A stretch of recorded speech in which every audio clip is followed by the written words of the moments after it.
Bismillahirrahmanirrahim. Assalamualaikum warahmatullahi wabarakatuh. Jami'al barakah yang senantiasa dirahmati Allah Subhanahu wa taala.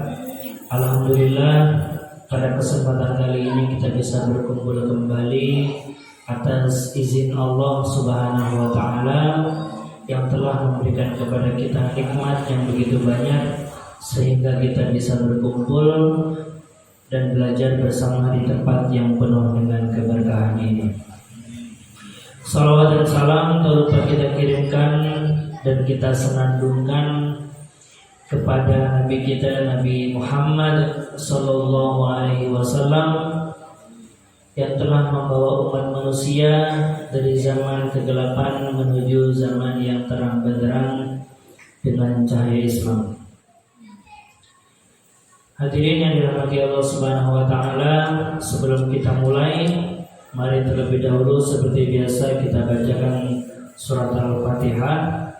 Pahalanya kita tujukan untuk Nabi kita Nabi Muhammad SAW, untuk para sahabat dan untuk pengikutnya hingga hari kiamat. Kemudian untuk keluarga kita, untuk kita semua, dan untuk orang-orang yang kita sayangi. Kemudian kita khususkan untuk Imam An-Nawawi Ad-Dimashqi, pengarang kitab Riyadhus Shalihin, dan Muhammad Alan Al-Asy'ari Al-Makki, pengarang kitab Dalilul Falihin. Semoga kita semua diberikan ilmu yang bermanfaat dari kitab-kitab beliau. Ala hadiniya wa ala kulli niyatin salihah wa ila hadratin Nabi Mustafa Sayyidina Muhammadin sallallahu alaihi wasallam. Al-Fatihah. A'udzu billahi minasy syaithanir rajim. Bismillahirrahmanirrahim. Alhamdulillahi rabbil alamin. Ar-Rahmanir Rahim. Maliki yaumiddin. Iyyaka na'budu wa iyyaka nasta'in. Ihdinas siratal mustaqim. Siratal ladzina an'amta 'alaihim ghairil maghdubi 'alaihim waladdallin. Amin. Alhamdulillah, kita saat ini bisa melanjutkan kembali pembelajaran kita pada kitab Riyadhus Shalihin. Sekarang tepatnya tanggal 11 bulan Rabiul Awal, yang artinya kita sudah ada pada masa-masa Maulid Nabi, yaitu hari kelahiran dan wafatnya Nabi Muhammad SAW. Sudah 1443 tahun kita berpisah dari Nabi Muhammad. Kita tidak mendapati kehidupan beliau, tapi kita bisa berkumpul di sini mengkaji, membahas nasihat-nasihat dari beliau sallallahu alaihi wasallam. Babun fil amri bil ma'rufi wan nahyi 'anil munkar. Bab yang menjelaskan tentang anjuran amar ma'ruf nahi munkar. Bab yang ke-23. Qala Allah Ta'ala, Bismillahirrahmanirrahim. Wal takum minkum ummatun yad'una ilal khair wa ya'muruna bil ma'ruf wa yanhauna 'anil munkar wa ulaika humul muflihun. Wa qala ta'ala, kuntum khayra ummatin ukhrijat lin-nas ta'muruna bil ma'ruf wa tanhauna 'anil munkar. Ini ayat ini sudah kita dengar sebelumnya pada pembahasan sebelumnya, bahwasanya kuntum, kalian semua wahai umat Islam, kata Nabi Muhammad Allah Subhanahu wa taala, khairu ummah, sebaik-baiknya umat, ukhrijat linnasi, yang dikeluarkan atau yang ada pada golongan manusia, ta'muruna bil ma'rufi wa tanhauna 'anil munkar, yang bertugas kalian itu kenapa menjadi generasi terbaik? Karena ta'muruna bil ma'ruf, kalian itu menyeru kepada kebaikan, wa tanhauna 'anil munkar, dan kalian itu senantiasa mencegah dari keburukan. Ya, sudah kita kenal banyak sekali kisah-kisah Nabi Muhammad yang menegaskan beliau itu seorang yang beramar ma'ruf nahi munkar. Bahkan salah satu nama Nabi Muhammad yang lain selain ada Muhammad, kemudian Ahmad, ada beliau juga diberi nama Al-Mahi. Al-Mahi artinya orang yang menghapus, artinya menghapus kekufuran. Nah, itu beliau salah satu namanya yang disebutkan dalam hadis ada Al-Mahi, seorang yang menghapus. Apa yang dihapus? Yaitu kekufuran dan kejahilian. Nah, kita sebagai umat beliau dituntut untuk melanjutkan amar ma'ruf nahi munkar, menyerukan kepada kebaikan, ngajak orang menuju kebaikan, dan mencegah orang lain untuk tidak melakukan keburukan.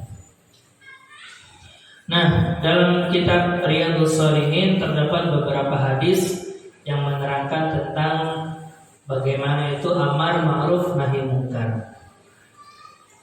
Fal awwalu an Abi Sa'id Al-Khudri, dari Abu Sa'id Al-Khudri radhiyallahu anhu qala sami'tu Rasulullah sallallahu alaihi wasallam yaqul. Nah, ini ada hadis dari Abu Sa'id Al-Khudri bahwasanya beliau berkata sami'tu Rasulullah, ya, saya mendengar Rasulullah sallallahu alaihi wasallam berkata, man ra'a minkum munkaran falyughayyirhu biyadihi. Barang siapa yang melihat dengan mata kepala sendiri ada kemungkaran di depannya, falyughayyirhu biyadihi, maka ubahlah atau cegahlah kemungkaran tersebut dengan tangannya.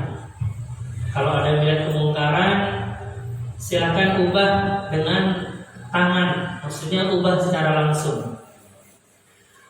Dengan tindakan atau dengan mungkin bukan dengan pukulan ya, tapi dengan tangan.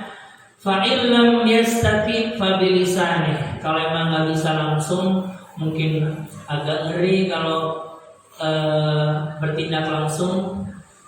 Fa'il lam yastati fa bilisani. Kalau emang nggak bisa pakai tangan, nggak bisa pakai tindakan langsung, fa bilisanihi, maka dengan mulutnya dinasihati orang tersebut agar jangan melakukan kemungkaran.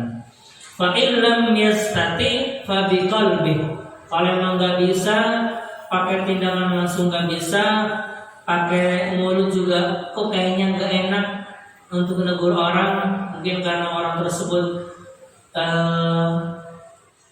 kita sungkan untuk menegurnya. Fa biqalbihi, maka cukup kita tegur dengan hati kita. Wa dzalika adhaful iman. Orang tersebut kalau dia menegurnya dengan hati, adhaful iman, itu orang yang imannya paling rendah. Ya, kata Nabi Muhammad, orang yang paling rendah imannya. Nah, di sini Muhammad bin Alan As-Siddiqi yang menulis kitab Dalilul Falihin Syarah Riyadhus Shalihin, beliau mengatakan yang dimaksud dengan menegur dengan hati, minimal kita tidak menyukai tindakan tersebut. Jadi kalau ada di depan rumah kita, misalnya ada orang yang kalau malam itu kerjanya mabuk-mabukan, kita menegur langsung pakai tangan nggak bisa, ngeri. Kita mau ngomong langsung pakai mulut, takut ada dampaknya lebih parah. Minimal dengan hati kita, dengan cara kita tidak menerimanya. Minimal kita tidak suka dengan tindakan tersebut. Dalam hati kita mengatakan, udahlah, saya sudah pasrahkan semua. Saya memang nggak mampu menegur mereka, tapi saya jelas tidak suka kepada tindakan mereka. Nah, seperti itu. Karena kata beliau, farradi bil maksiyah syarikun li fa'iliha. Kalau kita ridho melihat orang bermaksiat, kita ketika melihat orang maksiat kok nggak greget untuk mengubah, itu kita sama saja fa'iluha. Kita sama saja orang yang melakukan maksiat tersebut. Ya, minimal kita tidak ridho orang lain tersebut melakukan dosa. Itu adaful iman, serendah-rendahnya iman. Syukur-syukur bisa negur pakai tangan atau negur pakai lisan. Tapi kalau nggak bisa dua-duanya, minimal hati kita tidak ridho dengan perbuatan dosa tersebut. Wal hadis tsani yang kedua, Ali bin Mas'ud radhiyallahu anhu anna Rasulullah sallallahu alaihi wasallam qala ma min nabiyyin ba'athahu Allahu ummatahu qabli illa kana lahu min ummatihi hawariyun. Kemudian dalam hadis berikutnya Rasulullah sallallahu alaihi wasallam bersabda,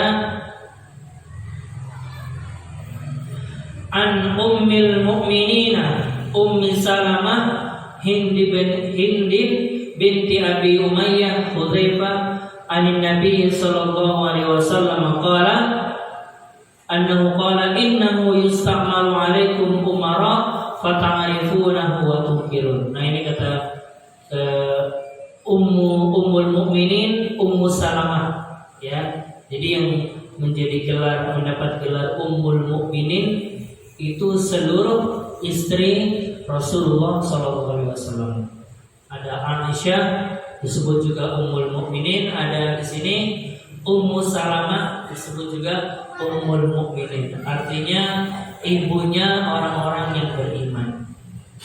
Nah, beliau mengatakan innahu yusta'mal suatu hari nanti kalian itu akan dipimpin oleh seorang pemimpin, akan ada pemimpin fata'rifuna wa tunkirun.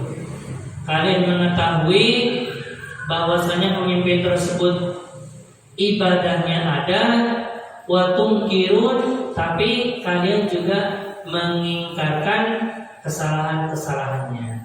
Artinya nanti bakal ada seorang pemimpin yang dia kita tahu dikenal ada ibadahnya, kemudian kita tahu juga dalam prakteknya orang tersebut ada hal-hal yang bertentangan dengan syariat, entah dia melakukan kejahatan dan sebagainya.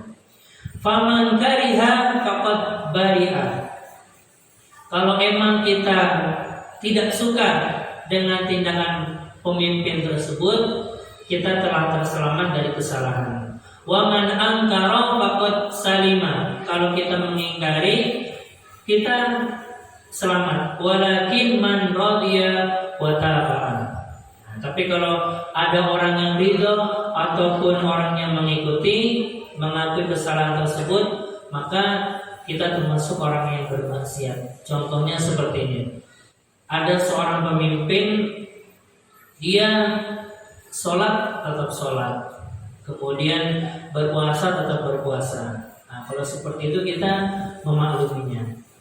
Tapi dalam satu sisi juga dia korupsi misalnya.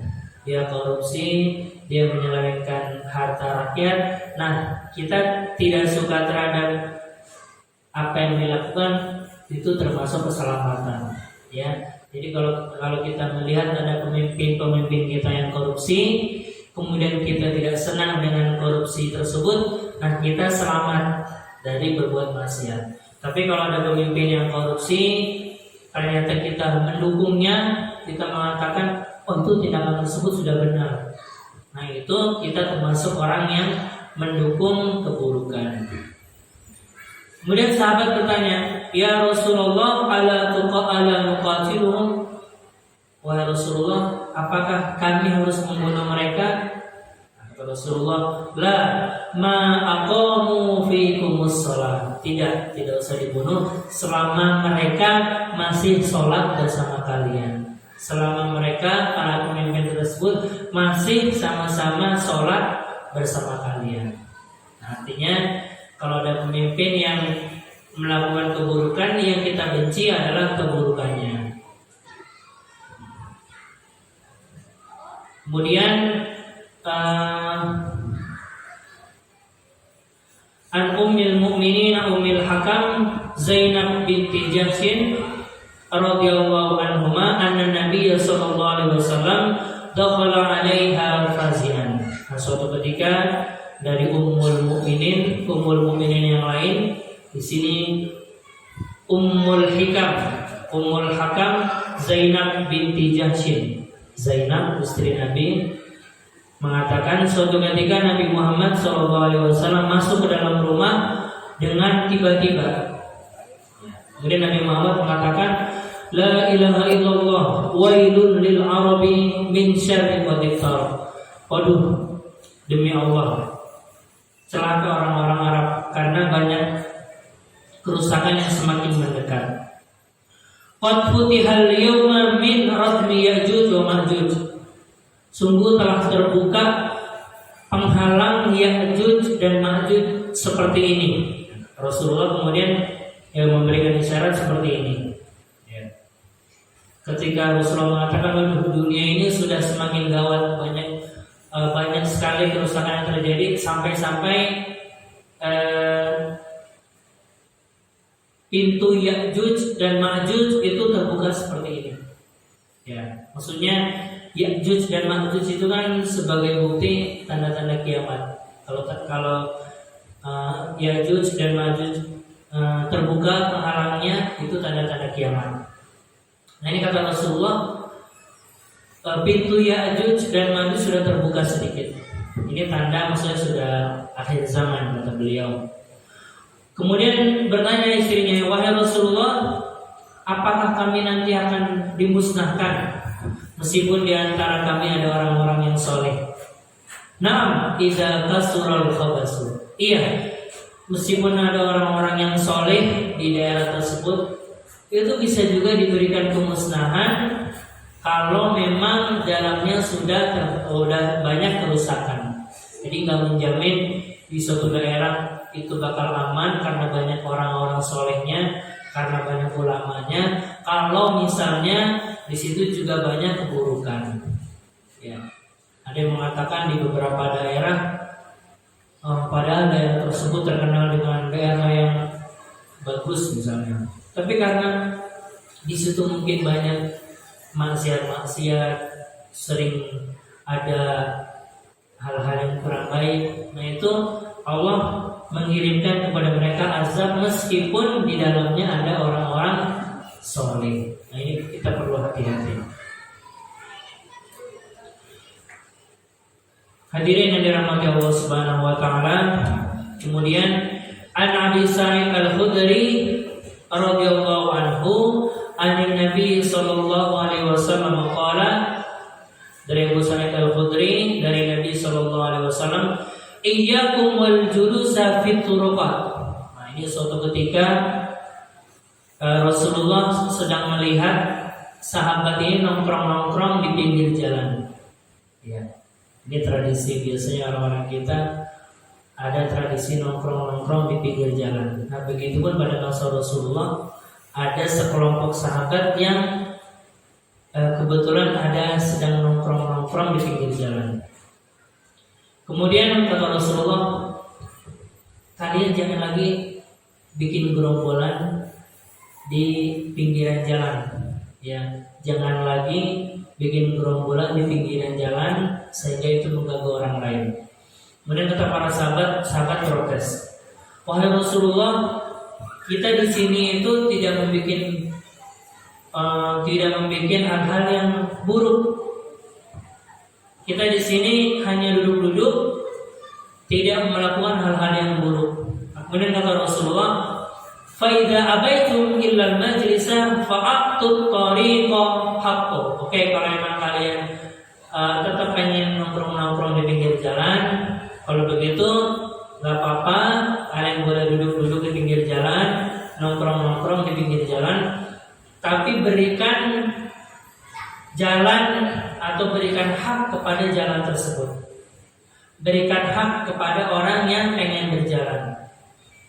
Para sahabat bertanya, apa hak tersebut wahai Rasulullah? Apa yang harus kita lakukan kalau memang kita pengen tetap nongkrong-nongkrong di pinggir jalan? Baik kata Rasulullah, ghaddul basar. Yang pertama kata Rasulullah, kalau memang kalian pengen nongkrong-nongkrong di jalan, pertama kalian harus ghaddul basar. Harus kalian menundukkan pandangan kalian. Jadi kalau ada misalnya kita lagi nongkrong di jalan, ada perempuan lewat, kata Rasulullah, nggak apa-apa tetap nongkrong di pinggir jalan, tapi ghaddul basar, tapi tundukkan pandangan kalian, ya. Ya jangan sampai ada perempuan lewat, kita malah melakukan hal-hal yang kurang baik, seperti melihatnya sampai menimbulkan hasrat misalnya. Meskipun kata Rasulullah, pandangan pertama itu boleh, pandangan kedua yang nggak boleh. Pandangan pertama boleh, pandangan kedua baru dosa. Terus kita ada perempuan, kita malah melihatnya, mulai dari sini kita lihat perempuan tersebut, terus kita lihat sampai ujung tanpa berkedip. Dia berpikiran yang penting saya nggak berkedip. Nah, ini yang keliru. Kemudian wakaful ada. Yang kedua, kalau memang ketemu nongkrong-nongkrong, kaful ada. Jangan sampai membahayakan atau menggibah orang lain. Ya. Jangan, apalagi sampai misalnya kalau ada perempuan kita bersiul, ataupun kalau ada perempuan, gimana tuh? Keluar kata-kata yang ya seperti itu. Waradus salam. Nah, kalau memang mau nongkrong di jalan, sampaikan salam. Kalau ada orang kita lagi nongkrong, kalau ada orang lewat, malah ucapin assalamualaikum. Nah, itu tidak apa-apa seperti itu. Wal amru bil ma'ruf, dan senantiasa mencegah atau menganjurkan kepada kebaikan. Kalau ada orang yang lewat, kita tegur. Kalau salah, wan nahyi anil munkar, ataupun kita mencegah orang tersebut dari keburukan. Nah, itu yang kata Rasulullah, kalian boleh tetap duduk-duduk di pinggiran jalan, nongkrong-nongkrong sambil mungkin ngobrol hal-hal yang baik, sambil ditemani teh ataupun kopi. Tapi yaitu harus ghaddul basar, menundukkan pandangan, kemudian tidak membahayakan orang lain, jangan atau menyampaikan salam kepada orang yang lewat, amar ma'ruf, kemudian nahi munkar. Nah, itu yang disampaikan oleh Rasulullah SAW. Hadirin yang dirahmati Allah Subhanahu wa taala. Kemudian ada hadis dari Hudzaifah ibn al-Yaman, anin Nabi sallallahu alaihi wasallam, dari Hudzaifah bin al-Yaman radhiyallahu anhu, anna Nabi sallallahu alaihi wasallam qala, walladzi nafsi biyadihi la ta'murunna bil ma'ruf wa la tanhawunna 'anil munkari aw la yushikanna Allahu ay yab'atha 'alaikum iqaban minhu. Kata Nabi Muhammad SAW, demi Allah, kalian pilih, kalian mau amar ma'ruf nahi munkar, atau kalian akan diberikan iqab, diberikan azab, dan doa-doa kalian tidak akan diistijabah. Jadi diberikan pilihan oleh Rasulullah, kalian mau melakukan amar ma'ruf nahi munkar, kalian memperbaiki keluarga, memperbaiki saudara, memperbaiki tetangga, diri sendiri, atau kalian kalau nggak mau amar ma'ruf nahi munkar akan diberikan hukuman berupa azab dari Allah Subhanahu wa taala. Tsumma tad'unahu fala yustajabu lakum. Kalau memang sudah seperti itu, kalian diberikan hukuman dan doa dan dosa-dosa kalian tidak akan diistijabah, akan tidak diijabah oleh Allah Subhanahu wa taala. Oke. Kemudian yang terakhir ada hadis yang mengatakan An Ibnu Mas'ud radhiyallahu anhu qala Rasulullah sallallahu alaihi wasallam. Nah, ini hadis tentang Bani Israel. Sesungguhnya dulu pada Bani Israel itu terdapat orang atau ulama, ibaratnya atau mungkin ustadz ya, ulama atau ustadz yang datang kepada seseorang, yalqa rajula fa yaqul, dia datang kepada orang yang sedang berbuat maksiat kemudian mengatakan, hai temanku, tinggalkanlah apa yang kamu lakukan itu. Kamu jangan mabuk-mabukan atau jangan melakukan hal-hal yang kurang baik. Tinggalkan tersebut karena itu tidak halal. Dia mengatakan seperti itu. Besoknya dia melihat temannya masih melakukan seperti itu. Ditegur lagi, wahai temanku, jangan kalian melakukan hal tersebut karena itu tidak boleh. Terus dia ngomong seperti itu sambil tetap menjadikan orang tersebut teman makannya, teman duduknya, teman ngumpul-ngumpulnya. Ya, jadi dia ibaratnya dia menasihati seseorang, tapi dia sendiri ikut bersama orang yang dinasihati. Ibaratnya kita melarang orang-orang yang melakukan maksiat, tapi besoknya kita juga ikut gabung bareng orang tersebut. Nah, kemudian ditegur oleh Allah, kami jadikan mereka saling bermusuhan dan kami timbulkan dalam hati mereka perpecahan. Nah, sehingga dalam Bani Israel itu ada perpecahan gara-gara ulama mereka, kemudian ulama mereka bergabung dengan ahli maksiat di kalangan mereka. Ini dulu pernah disinggung oleh almarhum Profesor Kiai Haji Ali Mustafa Yaqub yang dulu pernah menjadi Imam Besar Istiqlal. Beliau itu mengatakan dalam bukunya, banyak ustadz-ustadz selebriti, ustadz-ustadz yang sudah nasional, dia tampil di TV, dia berdakwah di TV, tapi setelah itu bergabung atau ikut gura-gura bersama selebriti yang lain dalam hal maksiat ya. Dalam hal maksiat, kemudian ustaz tersebut melakukan hal-hal yang dilarang oleh agama.